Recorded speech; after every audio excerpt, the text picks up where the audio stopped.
thanks so much for coming. First of all, to let me introduce myself, my name is Anselm. I'm a senior associate at McKinsey. Have been with McKinsey for the last 5 years, and actually did my bachelor's degree here at the Technical University of Berlin in industrial engineering. And after that, I studied strategic management in Rotterdam and had some stints at Accenture, at Ernst & Young before coming to McKinsey. I worked for the KfW Bank for some time, for General Motors Financials, some other organizations. So this is like my 8th job by now or something like that. So given that we have 20 minutes, I thought I would briefly walk you through 3 different topics. Mainly, A, what does McKinsey? So what kind of topics do we work on? B, what kind of colleagues and like kind of people do you usually work with? And C, what kind of career, what does the career at McKinsey look like, and how do our recruitment processes work? And in between, feel free to raise your hand. I'll try to make the presentation part quick so that we can also cover some questions. And yeah, hope that you take something away from this. With that, let me get right into it. So, as some of you might know, McKinsey is a strategy consultancy. That means that we are working together also with other strategy consultancies like the Boston Consulting Group, like Bain & Company, are multinational and are present in pretty much every single country around the world. We have approximately 40,000 employees worldwide, spread across all these countries. And in Germany itself, we have like around 8 offices or something like that. One here in Berlin, where there are like 300 to 400 people. We have another one in Munich, one in Cologne, one in Hamburg. We have major ones in other European cities like London, for example, Paris. We're really present everywhere. And we consult Fortune 500 companies. So we consult the biggest companies around the world. And within those organizations, we mainly consult their CEOs, CFOs, CTOs, so really their top management. We work with like 90% of those global Fortune 500 companies. We've worked with more than 80 governments over the last couple of years. We've had 2,700 clients in the last 5 years. We're present in 130 offices. We've had 1,000 new hires like in 2024, but now it's even more on an annual basis. And we work across various industries. So while other consultancies are specific in certain types of industries or functions, we really work industry agnostic. So I'll get into that in a bit more second, but we work across operations, finance, private equity, sustainability, cybersecurity, any kinds of these topics.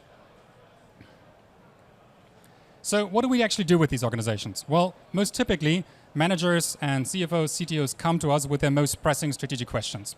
That means if, for example, the COVID crisis happens, then suddenly these managers need to figure out, okay, how do we deal with this? If you're an airline, how do you deal with the fact that you suddenly have 100 planes on the ground that can't take off because of COVID? When the energy crisis happened, we consulted various major industrial companies on how they can weather these huge energy price spikes that suddenly happened. When the tariff crisis suddenly came, we consulted various clients on how they can weather the tariffs and all these kinds of difficult questions. We usually do this side by side with clients. So that means we travel to our clients, work with them side by side, and work out their most complex topics with them week by week and try to get ideally to a very quick response because often time is of an essence. In that sort of circumstances, we often build very extensive industry and functional expertise. So you'll work with people from the automotive industry who have various very deep knowledge on battery topics and autonomous driving. You might work with people on cybersecurity topics who know how adversarial attacks happen, how state-backed groups try to hack into industrial companies.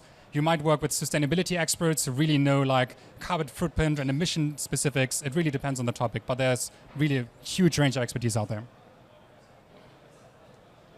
So some of the biggest topics that we've worked on in the last couple of years are, for example, blockchain technologies, design thinking, artificial intelligence, which is now very big, future mobility, Industry 4.0, women in leadership roles, climate change, energy transition, and ultimately, the question of which current scope is really dependent upon which kind of client currently needs us. So for example, given that more recently artificial intelligence has been a big topic, we currently work with, I would say, approximately 30 clients across Germany on AI operating models and AI transformations. So we try to work out with them which of their workflows can be agentified, which kind of vendors should they be working with, how can they weather also the impact of AI that might have on them and might steal their business models, these kinds of questions.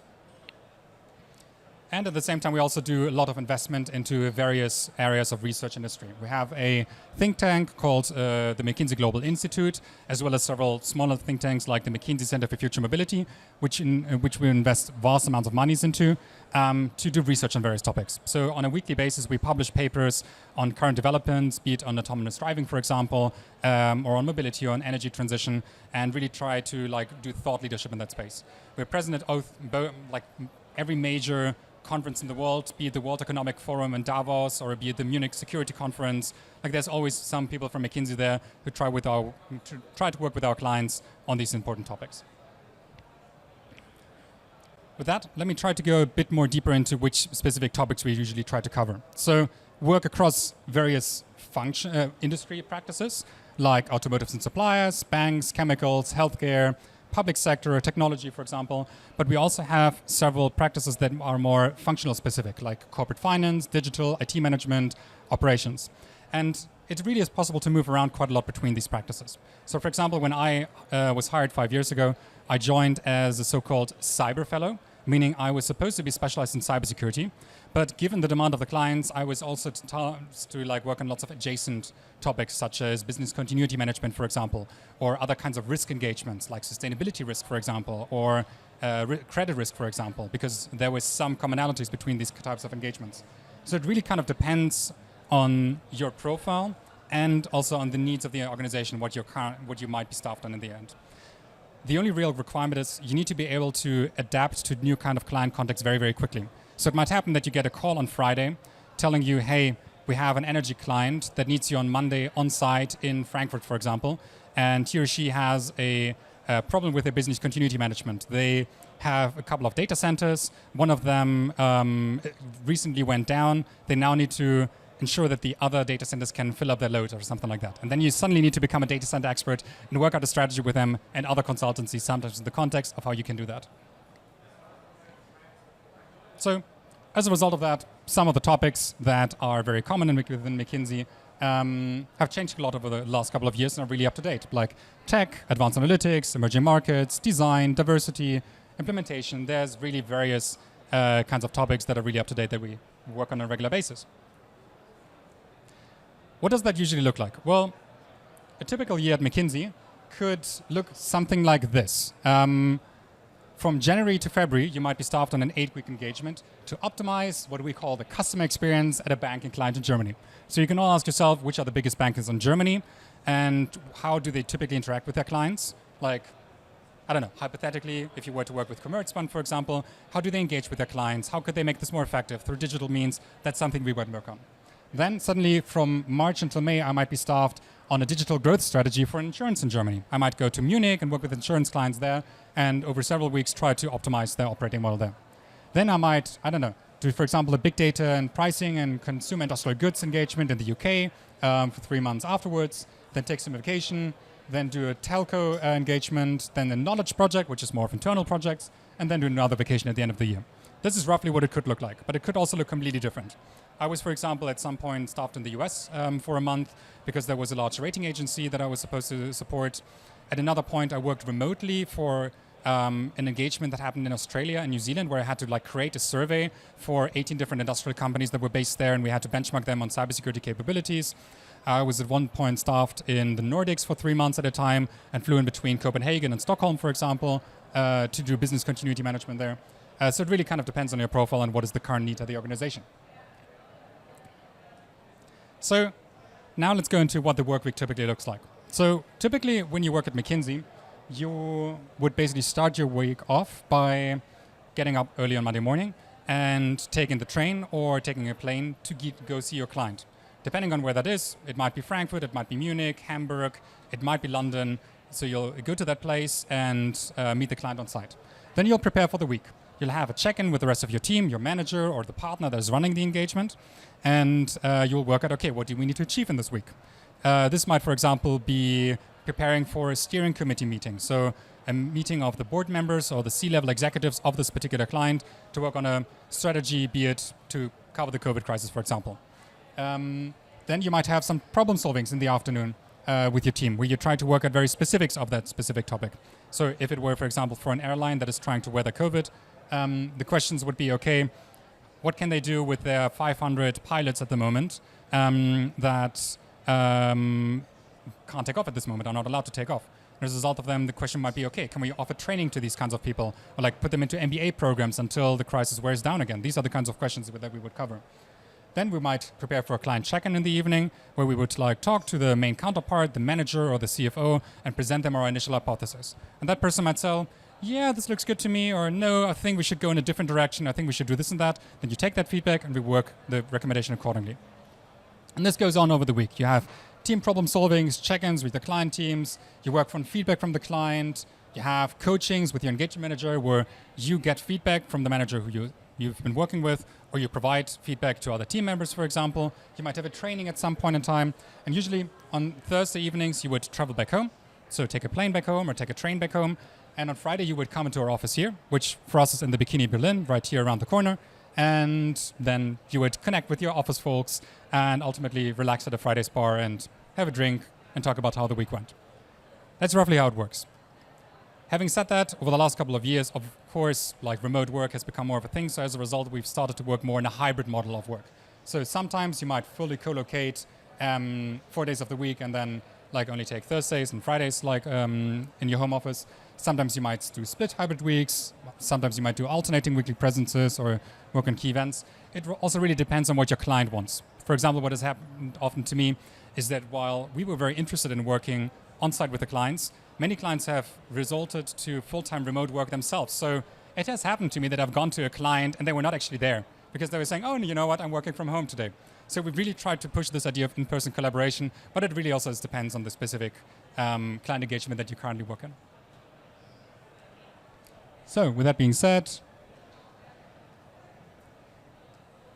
let's talk a bit more about the colleagues that we typically work with.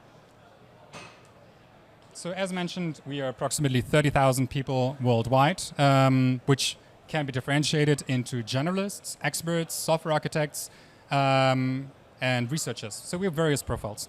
I already talked to some people about this at the booth that we currently have. So while many people join us as generalist consultant profiles, meaning that they've studied industrial engineering, for example, or business or physics, and do not have an industry focus yet, well, this makes up half of the people that we usually hire. The other half is often software engineers and analysts on very specific topics like mobility and future mobility, or AI, for example. Or it might be designers, for example, or it might be forward deployed engineers more recently that really are in-depth in certain technical topics. So if you're interested in working for McKinsey, what I would suggest you do is you go on the McKinsey career website where we, at any given point, publish every single position that we have open worldwide. If you want to work in Germany, you filter for Germany. There you'll see that we currently have 69 different role profiles that are currently open. Across these 69 different kinds of role profiles, we hire approximately 100 to 200 people per month across Germany. And then if you want to work in the Berlin, you might be one of like 30 people a month starting within the Berlin office. We hire year-round, and there are some profiles that have, let's say, more time-sensitive, like time topics, time horizons. If we, for example, I don't know, suddenly have a huge like increase in healthcare clients or something like that, we might hire specifically for that practice a bit more often. But the generals are really hired all year round. Yeah. With that being said, but also we also have many non-client facing roles. So business analysts who work in the background to try to create large Excel models, which we then use for our specific clients. We really have quite a lot of stuff going on there. What matters to us? Well, we usually try to work in a very international setting. So you have this term called one firm, which basically means that while other consultancies are a bit more fragmented across country groups, you really work across borders with any kind of consultant across the world. So you might very well be staffed in a completely different country, on a completely different engagement if you wanted to. You have lots of development potential, like we have regular trainings, which sometimes happen in Kitzbühel, for example, in Austria, where we have a hotel where we send people to. We try to focus on diversity. So we try to encourage every single person, regardless of their background, to work at McKinsey and join us and hire as much as possible gender and agnostic and regardless of your background. And we try to be very flexible. So we try to adjust to the needs of the people. If, for example, I don't know, I had a manager recently who was pregnant, for example, and the firm, as a result of that, staffed her in an internal engagement because that was a lot easier for her to manage. And when she got a child, she went off for a couple months, and then when she returned, she had the opportunity to work on another couple of engagements that were internal because that was more well suited for remote work and was more reflective of her family needs. So we tried to make all this kind of stuff happen. I would love to go into more detail into each single one of these aspects, but unfortunately we're a bit short on time, so I might just skip a couple aspects. So with that, let me go a tiny bit more into what the career at McKinsey typically looks like. So we look for all-rounders, practice consultants, technical roles, firm service professionals, really for different kinds of people. Myself, for example, I joined as what is called as an integrative consultant, so somebody who can technically get staffed on any kind of engagements around the world. However, I joined with a practice specificity, in my case, cybersecurity. So as a result of that, the person who assigns me the project that I worked on was from within the specific practice, from this cybersecurity practice, was a guy from Boston. And he had an overview of all the cybersecurity engagements that were happening worldwide and was trying to find like the right kind of engagement for me. Ideally something that was local, obviously, like something within Germany, but also something that like fits my background. Before that I worked for EY in IT risk consulting, so he tried to find engagements that could leverage my IT risk consulting background, for example. How does a usual career progression look like? Well, usually you start off, let's say, either as an intern, if you wanted to, between your bachelor's and master's degree or within your master's degree. And then if you've done an internship or also if you've already finished your master's, you join as what is called a fellow, or sometimes it's called a business analyst. These are people that recently finished university, might have already done like 1 or 2 internships in consulting or another big organization, and they then work for, let's say, approximately 2 to 3 years as a consultant, and then they get the opportunity to do something that we call the academic leave, which is what I'm currently on. So the academic leave allows you to do either a PhD or an MBA that the firm pays for, and you work for the firm a bit on the side, or you can also completely take your time off, and as a result of that, can sort of specialize in a certain area or expertise. So I'm, for example, doing a PhD on AI regulation at the moment with the ECP Business School. I'm currently like in the finishing processes of that, but other people also chose to do an MBA in Harvard, for example, or within SEAT in Paris and in Singapore. It really depends on what you want. And the firm supports you to a large extent in that. After you return, you usually then work as a senior associate. You work on your own work stream, you develop leadership skills. You then become an engagement manager at some point, then an associate partner, and ultimately a partner. So as McKinsey is the partnership, the partners are the ones who own the organization. So you then actually get a stake within the organization that you buy into, and then you really lead the organization. Within McKinsey, we have approximately 300 partners, I think. And worldwide, it's like 3,000 approximately. With that, I would love to actually go a bit more deeper, but how much more time do I actually have? How much more time do I have? Oh, perfect. Okay, then I'll finish this presentation, then we can do some questions. So usually what does, let me actually skip this part. So basically, if you were to join McKinsey, you would have a very specific start. You would typically get staffed, you'd have like 2 weeks of training, like usually in Kitzbühel for us, where you get sort of a good idea of how the firm operates, and then you get staffed straight in an engagement and have a team around you that would teach you how the firm works. You would receive lots of coaching and mentoring. You would have a couple of training programs called Business Essentials, for example. You would have a new hire orientation. You would have like an experienced partner as a mentor. You would have a professional development manager, who's the person who staffs in engagements and tries to find engagements that fit your specific needs, and so on and so on. There's a big process about learning and development that I've actually never seen in any other organization. It's really impressive what kind of effort the firm puts into this. For example, after you've joined the firm, after like your first year and a half, you get the opportunity to do a training that's called Lead 1, your first leadership training. We actually get to fly, you actually can go to Austria, but you can also fly to Kyoto or to New York to do this training, which is really cool. So you really get to work with very international colleagues and like learn how the firm operates. And so on and so on. So you really see there's various steps of how learning is being done within McKinsey. Also very important to note, many of the alumni that have worked for McKinsey in the past tend to then move into leadership organizations, leadership roles in organizations that we've worked with in the past, or like startups, or in private equity, or venture capital, for example. And as a result of that, many of our alumni are actually very renowned in their field. Like, for example, one of our alumni is now Chief Technology Officer at Deutsche Telekom. One of them is CEO at Allianz. One of is Chief Human Resource Officer in Deutsche Telekom. And this goes across industries and functions. If you go into the US, it will be the same. We have lots of people who are now CEOs of Fortune 500 companies, which is great. Very importantly, how do application processes usually look like? Well, if you were to apply for a fellow position, an associate position, or a junior fellow position, typically you would have several interviews. So you would hand in your application online via the McKinsey career platform. Ideally, within 3 to 4 weeks, you get a decision whether you're invited for the interviews. If so, you would have 2 sets of interviews. One set with people like me, like senior associates or engagement managers, who all do the very same thing with you. So they always have a personal fit interview, half with you, where they ask you about your experiences, what kind of great challenges you've solved in the past in your life, and then you'll have half an hour of case studies. The good thing about it is, McKinsey prepares people very well via the website. We have a specialized interviewing website where we actually have example case studies that you can do in order to learn about how you can get into McKinsey. And we also explain exactly the leadership dimensions that we look for. Like, if you were to interview with McKinsey, I would learn this interviewing website by heart. There's even more materials online, like casebooks you can use as a preparation. And I would treat this like you would study for an exam at the technical university, for example. So when I did my interviews, I prepared for like a month or something like that, and really spoke through the interviews with friends at least 15 times, and this helps. As a result of that, the good thing is the interviews are relatively predictable, because while the case study you might do might differ, the rest of the structure is usually very much the same. So I would really try to just focus on getting that structure and that sort of communication style right. If you were to apply as a fellow intern, usually the process is a bit shorter, so you might have only 3 interviews instead of the 5 that were on the previous slide. Usually then later you have also 2 interviews with partners, and ultimately you get feedback by telephone and you get issued a contract if you get in. That's roughly the process. With that being said, I would love to open it up for a couple of questions. And yeah, thank you very much already.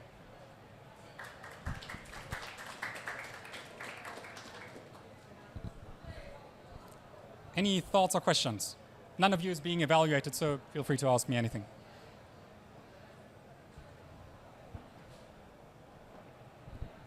Go for it. German is also okay, yeah.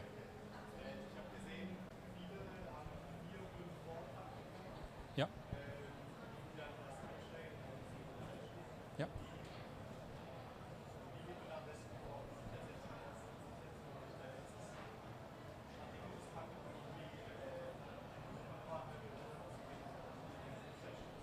Yeah. Yeah.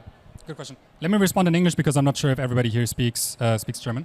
So the question was, how many of the people who work at McKinsey have already done 5 internships before, or done many working student jobs, or have already done full-time jobs at other positions? How can you prepare to move into strategy consulting? That's correct, right?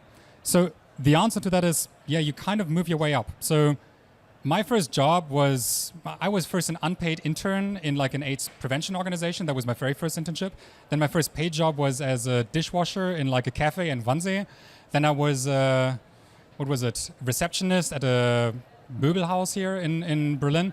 Then I went to work for General Motors Financials, was a working student in leasing there. I was really just like checking contracts all day long for minor errors. Then from there I moved into the project management department, then to a political organization for family-run businesses, then to KfW. So you slowly work your way up in terms of internships and experiences in order to prove that you have capabilities that might be suitable to consulting.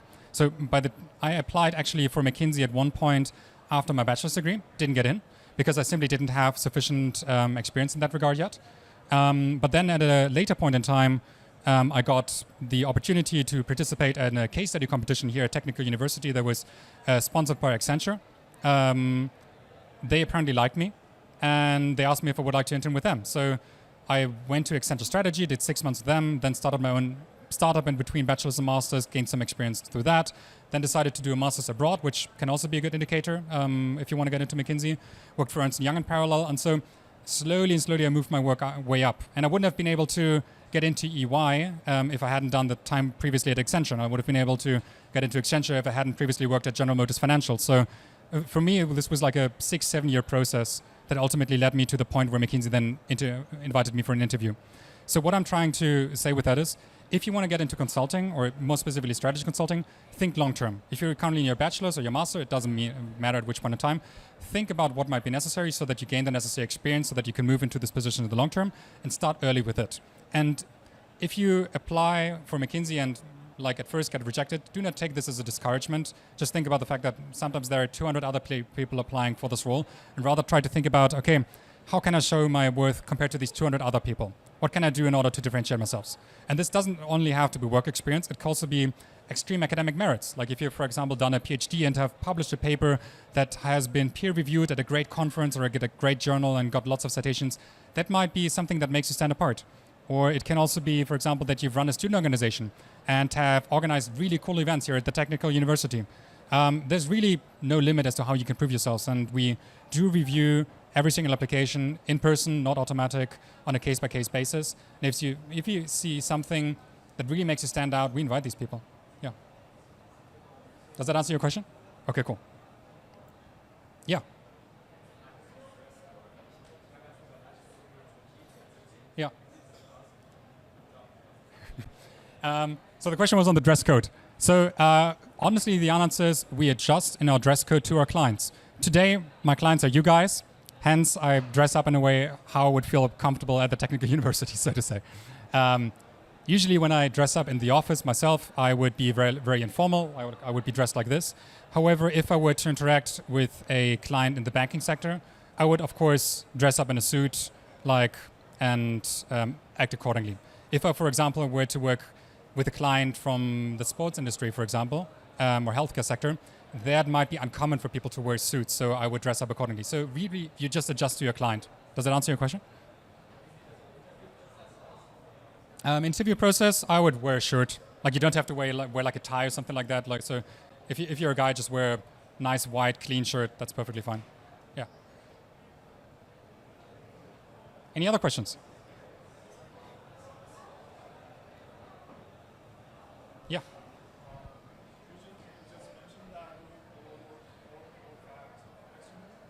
Say again? Accenture, yeah. Yeah.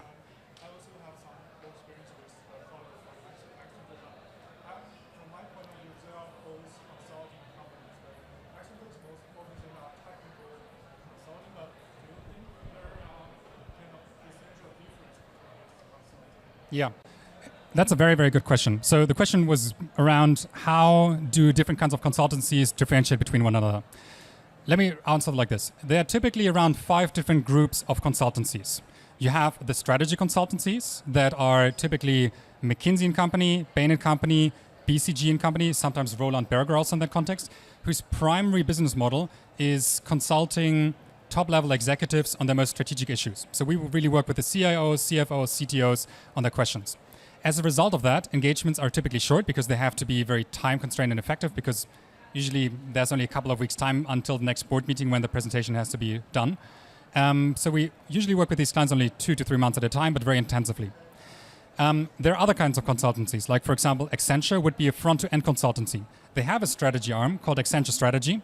However, they also have a very big implementation business in which they have AWS consultants who are like cloud engineering consultants or SAP consultants, for example. So they do not only do the strategy consultant part of the consulting work chain, but actually also the very long implementation work chain. As a result of that, I have a couple of friends who still work at Accenture. They typically stay with their clients for up to 2 years or 4 years or something like that, and really start by developing a strategy and then follow through until like every single line of code has been written for this client and every single application has been put online, every single SAP workload works and cloud environment has been set up. That's how they operate. Then you sometimes have also, let's say, boutique consultancies that focus on certain topics. Like for example, Oliver Wyman is a consultancy that primarily focuses on the financial services sector. Or you might have Sopra Steria, which I think focuses on HR topics, if I'm not mistaken. These are also great if you, for example, want to focus on just one specific topic. Like, for example, I have a friend of mine who studied nachhaltiges management here at Technical University of Berlin. And then afterwards, she started work for a sustainability consultancy that only exclusively does sustainability consulting and creating reports on sustainability. And she's still there. She just likes this kind of work. Then there are also in-house consultancies, which are organizations that have their own internal teams that consult specific business units, but only within their organization. For example, one example of that would be ThyssenKrupp in-house consulting.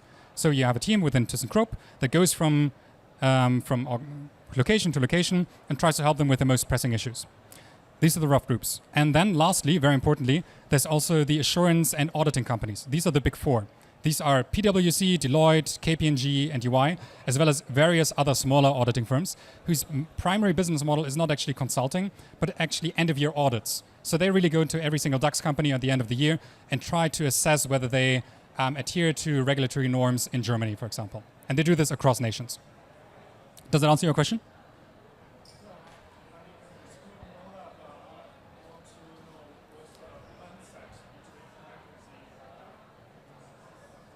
Oh, okay.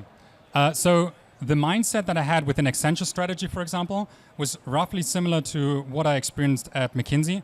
I would just say that at McKinsey, the work life was a bit more intense because we tend to work on slightly more high-stakes engagements, and since also the working hours can be slightly a bit longer. But that really also justifies itself then also in the perks of the job. Any other questions? Yeah.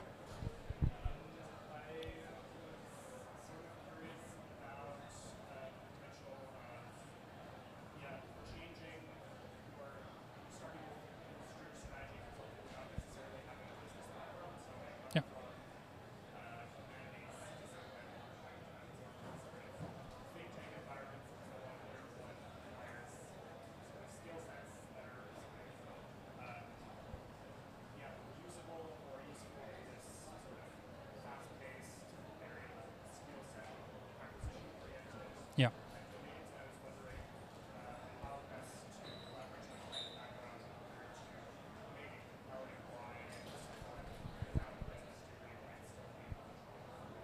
Yeah. Perfectly reasonable question. So the good thing about it is McKinsey hires from across university backgrounds, meaning we have many physicists, many people from medicine, many engineers, many mathematicians, physicians, and so on. If you come from these kinds of environments, the very simple answer is try to show through work experience that you have what it takes to be a consultant. So if you come from the humanities, for example, show that you've excelled in very high stakes client-facing situations. This can be in consulting, and that is mostly how people solve it, like by having done internships in other kinds of consultancies or working student jobs.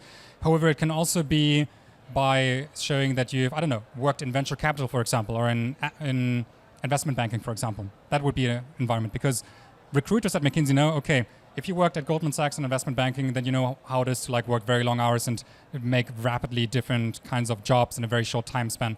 That's how you prove yourself in that context. It can, however, also be something completely different. Just to give an example, some of the people that McKinsey has hired in the past couple of years were extreme athletes, actually. Like people who have competed in the Olympics, for example, because they have proven in that sort of circumstance that they are very stress resistant and can excel under like extreme pressure. That's the short answer, so to say.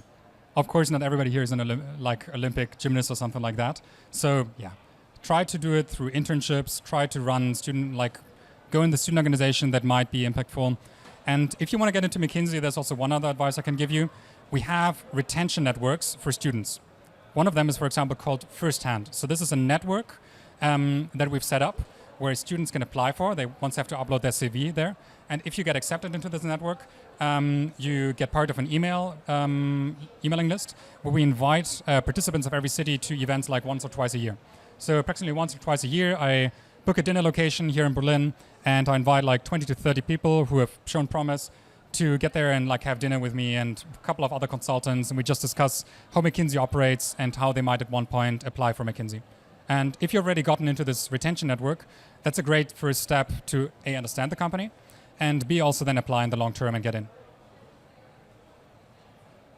Any other thoughts or questions?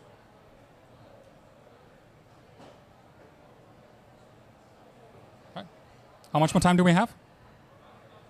Okay. Otherwise, I'll stick around here for another 5 minutes. Feel free to take off. If you want, like, ask me a more personal question that you do not feel comfortable in the group, you can also approach me right now. Yeah, go for it. Thank you.